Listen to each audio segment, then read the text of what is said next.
Hello, my name is Jason Mercer, the Toronto Real Estate Board's Director of Market Analysis.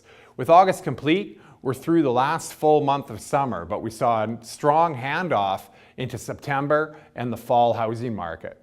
We saw 7,600 sales through the Toronto MLS system in August, and this represented an increase of almost 3% in comparison to August 2013. Now, if we look through the first 8 months of the year, we saw 65,454 total transactions, and this represented a 6.5% increase in comparison to the same 8-month period last year.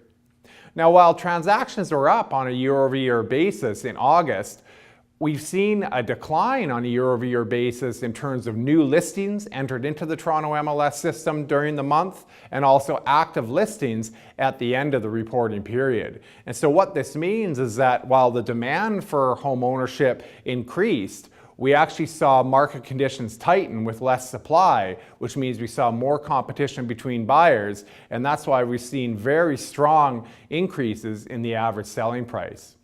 So in August, the average selling price was $546,303, and this represented almost a 9% increase in comparison to August 2013.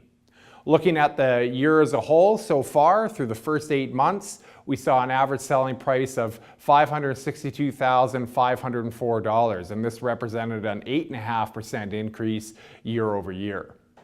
Now, average selling prices were up for all major home types in August, so from detached homes through to condominium apartments. But it's important to note that the strongest annual rates of price growth were seen for singles, semis, and townhomes, those low-rise home types where we've seen a constrained pool of listings this year compared to last. And so the enhanced competition between buyers has led to stronger upward pressure on average selling prices. But at the same time, it's important to note that selling prices for condominium apartments have also increased on a year-over-year basis above the rate of inflation. And this is because there is still a lot of end-user demand for newly completed condominium apartments. Now, with all this in mind, what's in store for the remainder of 2014? Well, first off, let's think about affordability and how that feeds through into sales. So if you think about the share of the average household income in the Greater Toronto Area that's going towards mortgage principal and interest, property taxes, and utilities, that share still remains well below the 39% ceiling set out by the federal government midway through 2012. And so this means that we should continue to see strong demand for ownership housing, and indeed we should see a year-over-year increase in sales through the remainder of this year. Now, on the pricing front, as long as we see sales growth outstripping growth in listings, we should expect price growth on an annual basis well above the rate of inflation through the remainder of 2014 as well.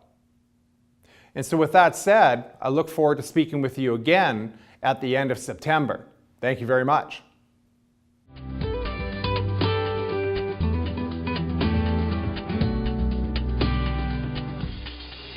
Brought to you by GTA Realtors.